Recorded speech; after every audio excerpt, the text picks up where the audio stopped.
I'm your ghost. I am your ghost. It's Crypt Kicker right here on your Classic Metal Show with the World of Ghost from their release, An Unusually High Level of Hate. No secret why I like those guys so much now, is it? Yeah. You know what? I literally have not heard that song 20 years. Yeah, probably since the STB days, Well, right? yeah, it was during the STB days. That was actually a very popular requested song. Sure. And, when I started, at the Classic Metal Show on WSTB, WSTB used to be what they termed underground rock. And it was WSTB, the underground, or V-Rock. V-Rock, yeah. And they played a lot of that stuff. They played the NDEs of the world, as well as the Crypt Kickers and the Mushroom Heads and, the early stuff from Marilyn Manson. And sure, it was all the dark, heavy, doomy stuff, which surprised me that was the format of that radio station before, the Columbine massacre.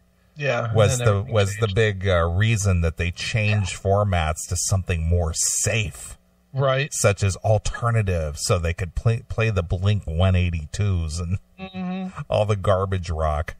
Yep. All I know is I at WSTB I hold the highest accolade of being the first ever jock ever suspended. Nice. Because when I was a student, it was during the day, it was high school radio, but then they had guys like you and what was Bill's last name that used to come in? Oh, Bill Weisinger? Bill Weisinger, who passed, right? Yeah, he had a brain tumor or something. Yeah. But during the day, it was a high school station. It was where you could learn to do high school radio, or do radio, but it was like a high school program. And I took it, and at that time, we were playing all soft pop. I mean, like really soft pop. And I was doing the first shift, like every day. My shift was from 7 a.m. till 8:30, I think. And I used to, because I would come in, off the books, I would just play whatever I wanted to. Right. Because the station manager, Bob Long, would not be listening. And so I would always play like Wasp and Motley Crue and Metallica and stuff like that. So you basically had the early version of the Classic Metal Show. Pretty much. But I got suspended for 2 weeks from doing my show because I was forged. Back then we had to do log books. Oh yeah. And I was forging my log books with the songs that I was playing. I was writing down the songs I was supposed to play, but then I was playing like Wild Child from Wasp or Ball Crusher or shit like that. I mean, I was playing just and what I didn't know, and which is how I got caught, was when you come to school and before a certain time they would keep everybody in one room. Right. It was homeroom. They would keep even before homeroom. Like we would get released from, like, we would all gather in the cafeteria before a certain time, and then the teachers had to be in their homerooms at a certain time. Then we'd get released to homeroom, and they would take attendance, and they would do the announcements and all that other bullshit. And I didn't realize that they were broadcasting the radio station in the cafeteria. Okay. And the way I got caught was that the principal heard me playing Wasp's Ball Crusher. Nice. and so I got asked about it like one afternoon, and I said, I must have been playing the Dan Seals song that it says right here. Right. And sure as shit, I was done. 2 weeks off the air, pal. Well, you're lucky you didn't get thrown off for good. Yeah, I don't know how that happened, but I did not get thrown off for that. I don't know, but Bob knew that I was going. I mean, I was trying to go into radio. I mean, I went to the military originally to be on the radio. That was what my first MOS was supposed to be. I went to radio school in the military, and literally as soon as I got there, my voice changed. I had the high pitched voice, and I got to AIT at Fort Benjamin Harrison, right down the street from you. And I get there, and my voice went into that cracky, shitty thing between between, high like a girl and like a man's voice. You went into the Peter Brady mode. I really did. So I was doing my air checks, and I'm like, oh, this is Private Chris Aiken here in Afghanistan today. It was like awful. And they were like, yeah, your voice stinks. Get out of here. Right.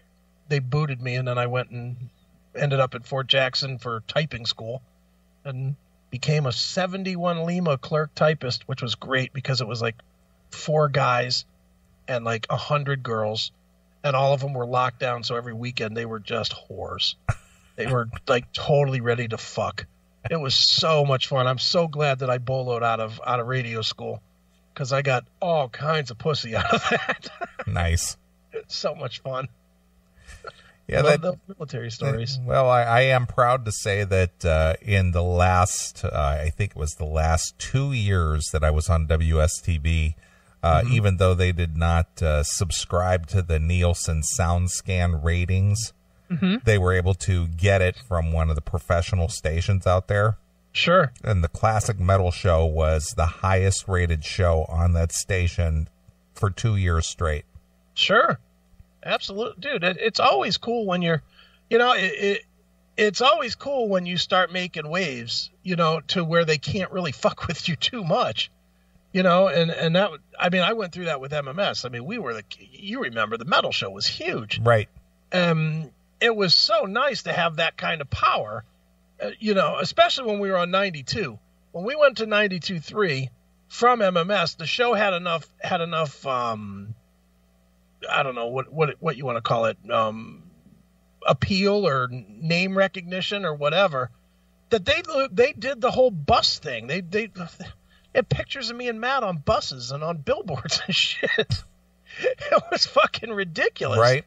To bring the metal show, but then the metal show kicked ass. It always did unbelievably good numbers, and they were billing it like the morning show with the same costs as the morning show because it was doing crazy numbers. It was, and that was a lot of fun. And for a while, I thought I was invincible. For a while, I was like, well, I'll say whatever the fuck I want because nobody can. What are they going to do? Fire me?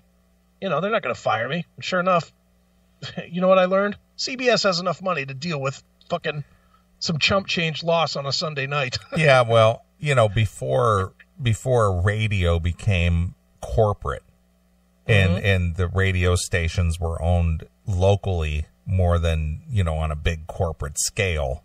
Sure. The radio stations thrived on having their most popular air personalities. But when the corporations started buying them up, be it the CBSs of the world or NBCs or, Sinclair Broadcasting or whoever it is, if they owned a lot of radio stations, Clear Channel. Right. Individual market radio DJs didn't matter anymore.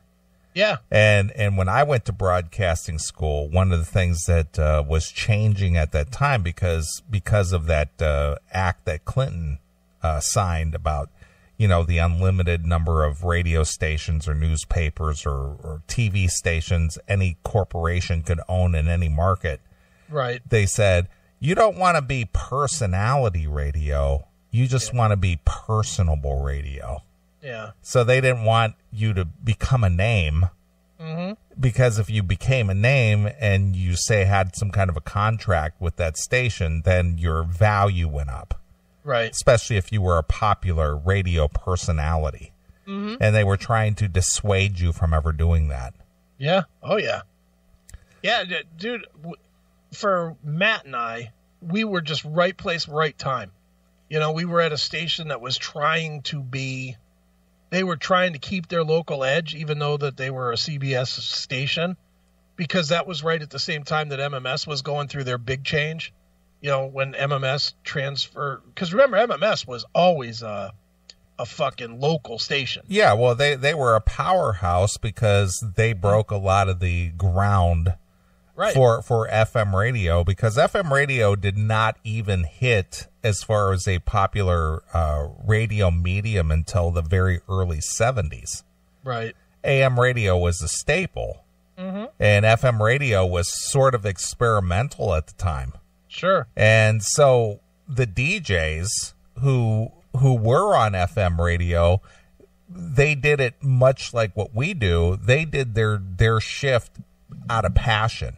Right. Because they did whatever they wanted. Yeah, because FM radio was not profitable at the time. Mm-hmm. And anytime that they had an overnight DJ or even during the day, these guys did whatever they want. They programmed their own shows. They played the music they wanted. They talked as long as they wanted. They didn't have hard clock to where they had to play a certain spot at a certain time and, all this other stuff. It was very free form. Mm-hmm. Yeah. And what was lucky for us when I was at 92 after we left MMS was MMS was going through that major shift that they went through to become much more corporate. And it was definitely, they were bringing in syndication shows. Everything was a syndicated show for a minute there on their station. They were voice tracking a lot of the song, a lot of the shows, everything. It wasn't local anymore. It was that kind of a thing. Well, 92.3 was trying to fill that hole that MMS was leaving. So that's why we were able to sneak in there, and we had a good, how long was I on on 92? Like 5 years or something, right? It was a while. Yeah, it was a while. It was 5-6 years. I know I did 12 total. I did 12 total years, and maybe it might even have been 7 or 8 on 92 because we were at 92 longer than MMS. But it was fun. And the shit that I used to get away with, everything but the last year at 92.3 was fun. That last year, 92.3, I just wanted to get fired. I really wasn't that upset I was only upset because I fucked Matt over. Right.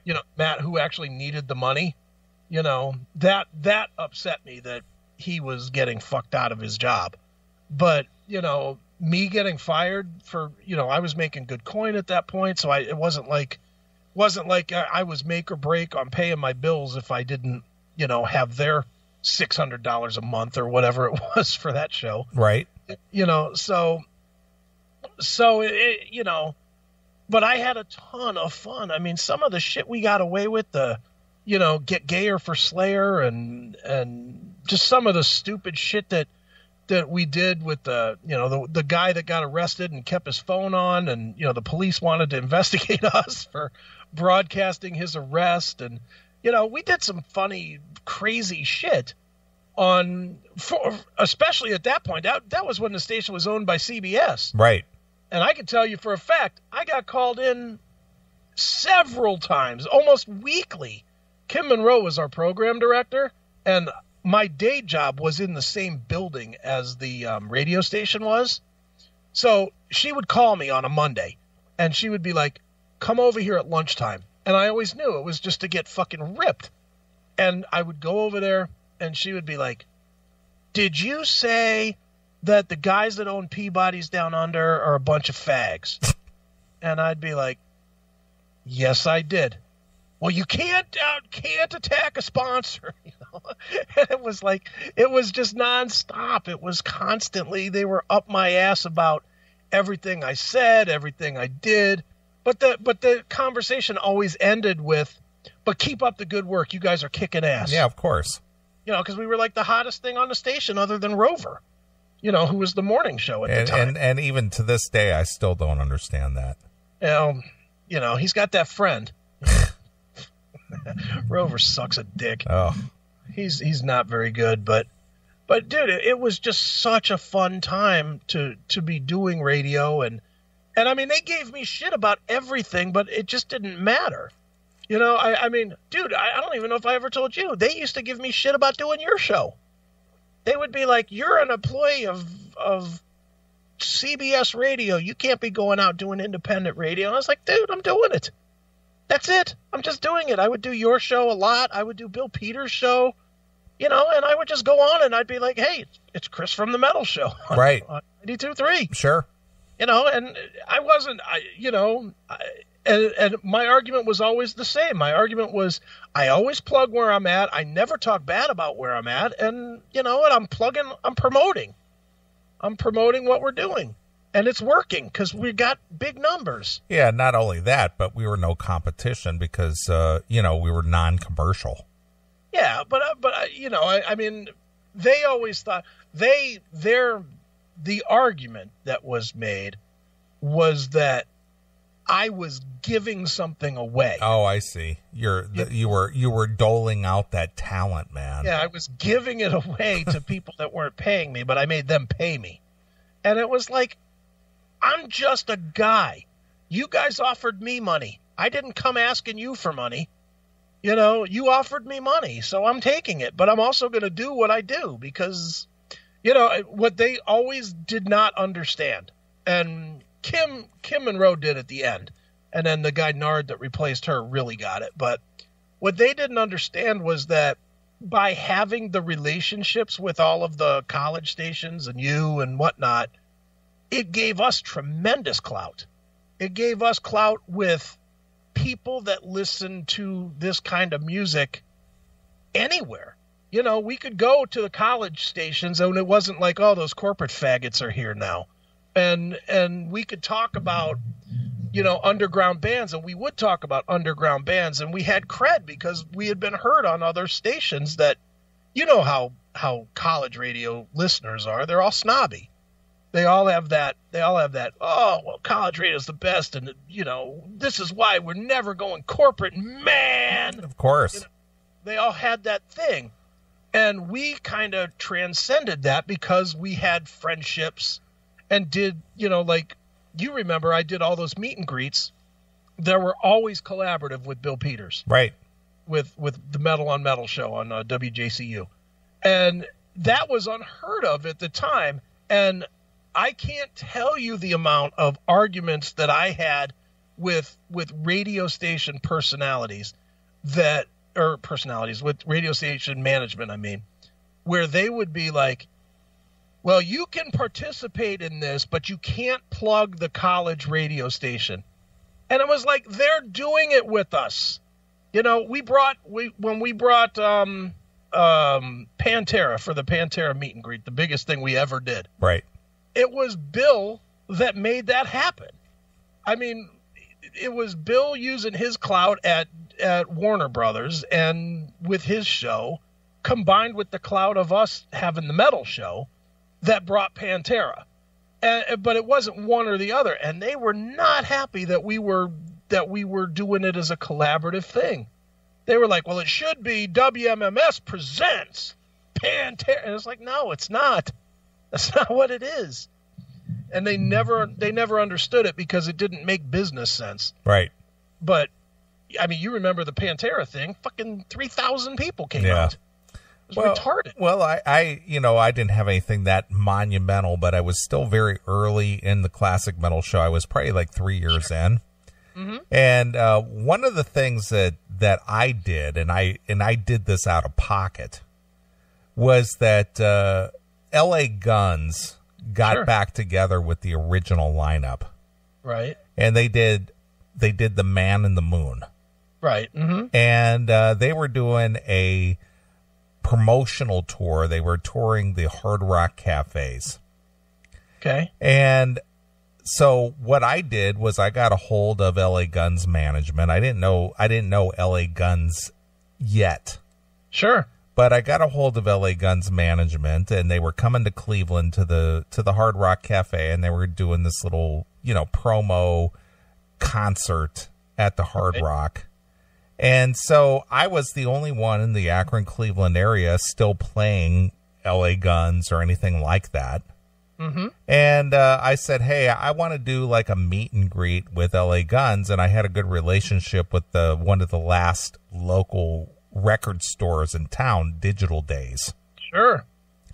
And I said, I would like to, do a meet and greet with LA Guns. I would like to have them do, an appearance at Digital Days. I, coordinated this with the owner of the store. And not only that, but out of pocket, I rented a limo. Right. To go pick them up at their hotel, bring them to Akron, do a meet and greet, take them back to Cleveland, and all this other stuff. I did this all out of pocket. Sure. No corporate sponsorship one way or the other. Mm-hmm. After I already arranged this, had everything arranged, Yeah. You know who jumped on board with this and almost took credit for all this? I remember, and you were pissed. I was so fucking pissed. That was what, W-O-N-E? W-O-N-E. W-O-N-E came out there with a local mobile broadcast truck.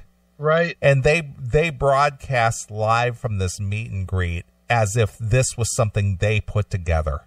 Hey, we're out here with LA Guns, who we brought in to talk about their new album, Man on the Moon. Exactly. And they didn't even play one fucking song.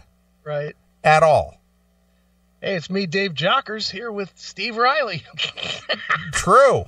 Was it Jockers? No, it was some girl. She's some girl in the evening. I can't remember what her name was, but I was just livid. Because I did all this and I paid for all of it. And those fucking people came out on site with their mobile DJ truck and broadcast this thing as if they put this together. Right. Unfucking believable. Dicks. Total dicks. Yeah. That's what radio stations do, though, dude. They try to glom onto stuff and they try to ruin stuff. Dude, I told you, did I ever tell the story about the first event that I ever did with 92.3? It was like 1 week after we debuted. No, what happened? So they had this festival that they used to call X Fest. Remember X Fest? Yes, I do. I do recall that. And it was like an all-day festival, and it was like all the hot bands at the time. It was, you know, and what it was they would bring all they brought all of us out, and they assigned us each a band, and we each got out in front of the crowd and said, hey, this is so-and-so from our show and our time, and, you know, make sure you're listening Tuesdays at 6 so you can see. And what they did was we had to broadcast during the day as well, and we all took shifts broadcasting together. And I remember it was me, Doogie from Rover's show, and Rachel Steele were broadcasting together, which was an interesting mix all by itself. But we were broadcasting and then just having some fun, cutting up. And I was definitely the new guy. You know, I'd only been with the station a week, so I didn't know anybody, right? So I do my bit, and then I had to introduce. Remember the band Double Drive? I do.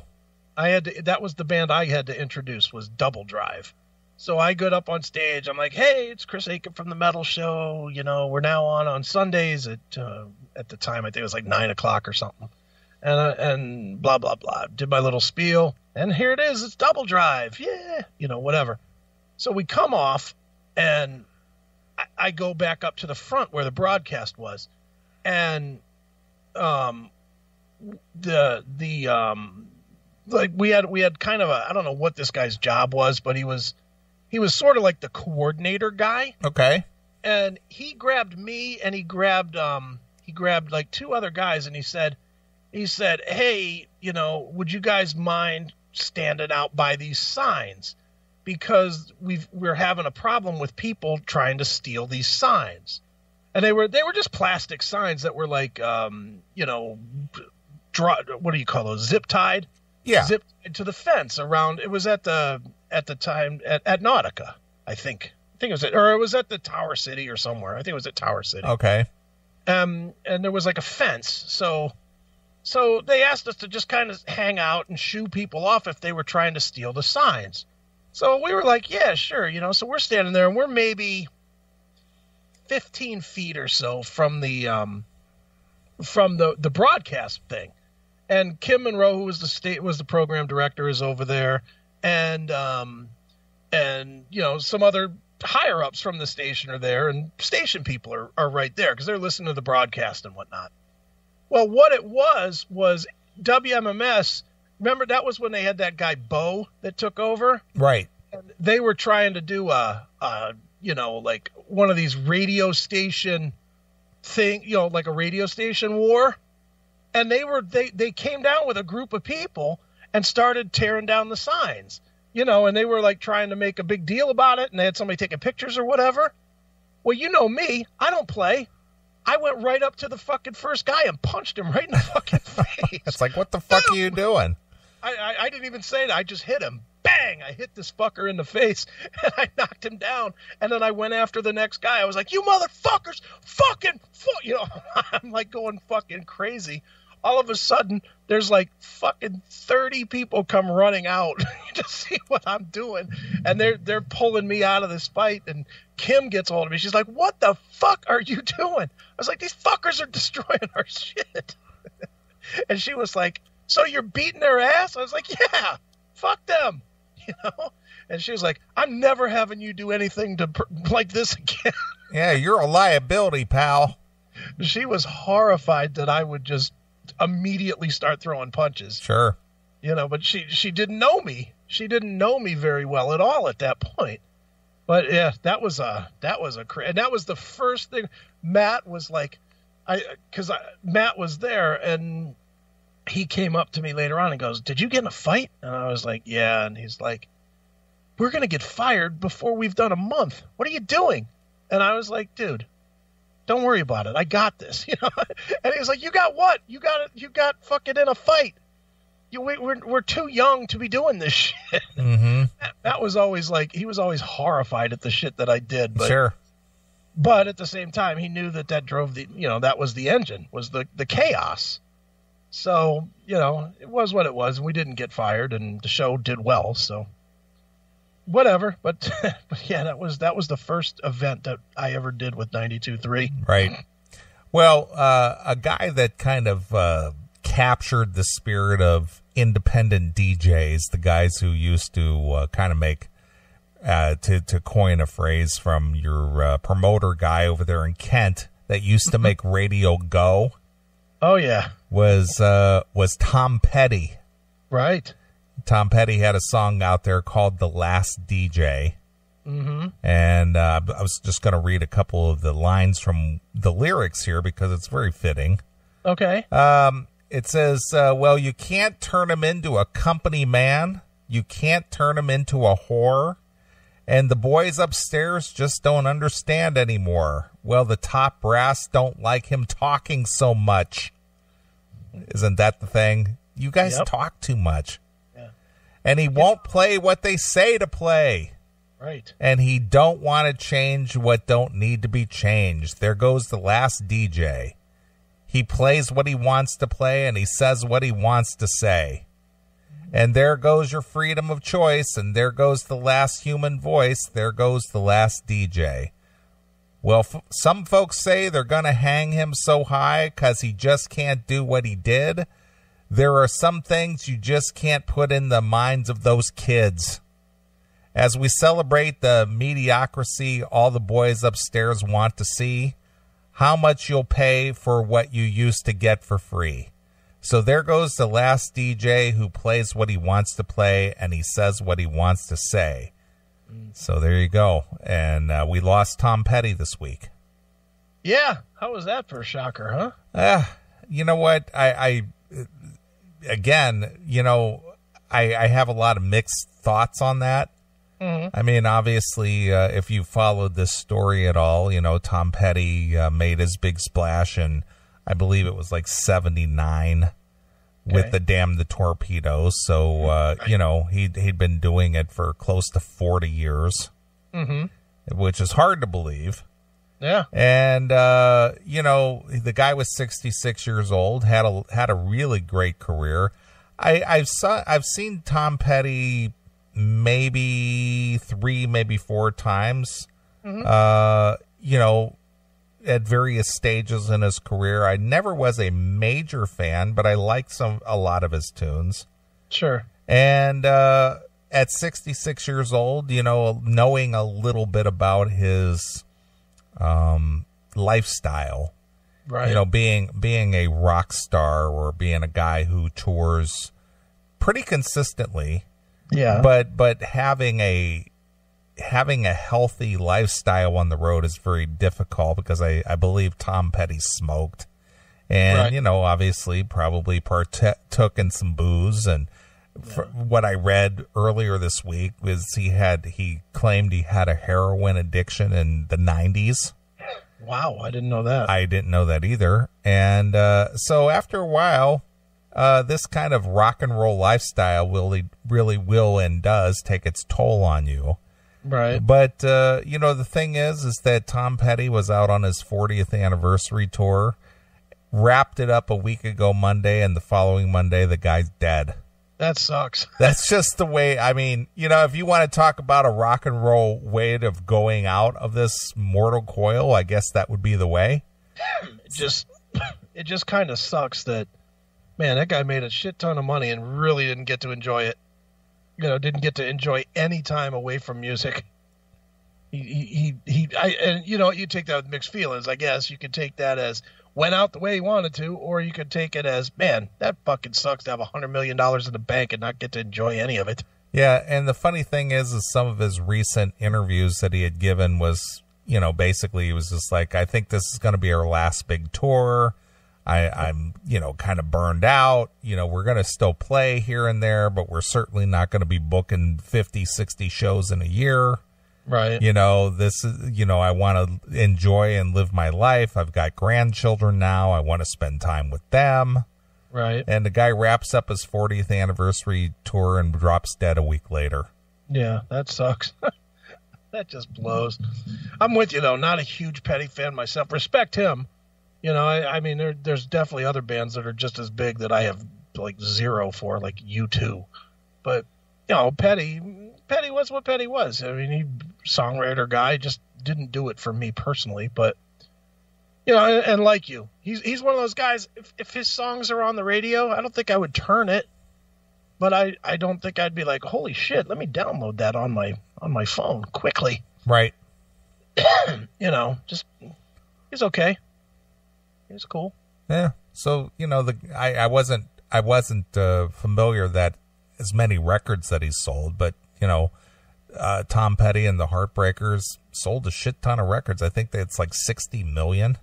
Yeah. Well, the 80s was his time up to the Alice in Wonderland video.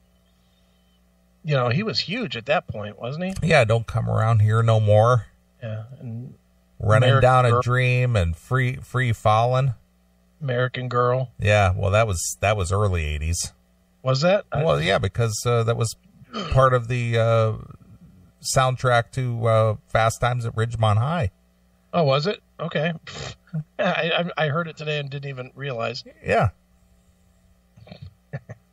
Too busy with other things to pay attention to the Tom Petty song. Right. So, the guy had a great career, and, it's sad to see that, it's kind of an end of an era. We're slowly but surely seeing our, the guys who sort of like trailblazed the classic rock era. Another great vocalist earned his wings this week, Neeley. Yeah, he's up there with his golden Epiphone. Yeah. His golden Stratocaster. Brian Badass Boone getting ready to introduce the All-Star Band. But I think it was Rickenbacker with Tom Petty. I think he liked his Rickenbacker. Okay. So. Yeah. Sucks for him, man. But you know what? He had good success. Good for his family because they're probably wealthy now, I would imagine. Well, here's the interesting thing, and this just goes to show you how competitive the media is. Everybody wants to be the first to get the scoop.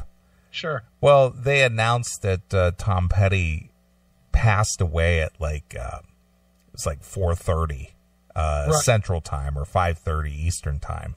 Right. And the guy didn't even die until like 9:40 Pacific Time, which would have been after midnight Eastern. Wow, no shit. But they already knew that he was already on the deathbed because they pulled the life support from the guy. Who announced it? I'm just curious. TMZ or CBS. CBS was the one? Yeah. They were wrong? They had to grab it first. Ah. TMZ was the first to announce that they removed him from life support. Okay. But then I think CBS jumped the gun and had to announce that he passed away. And, what a bunch of dicks. Yeah, I know. But everybody wants to be the first, man. Yeah. What difference does it make if it's real or not, as long as they're first? Exactly. So fucking lame. I know. So, you know, I know for a fact because, you know, I'd seen it on the news wire about 4:30 Central Time. And then, you know, by the next day, you know, I saw the reports and it said, you know, Tom Petty passed away at like 9:40 Pacific Time. Right. You know, so, you know, they announced it 4 or 5 hours premature. They sort of knew. But they got the scoop first, and that's all that matters, pal. That's all that matters. As long as people were going to their site to give them clicks. Exactly. That's good. It's all about that. It's all about that money, man. Got to get the clickbait out there. Sure.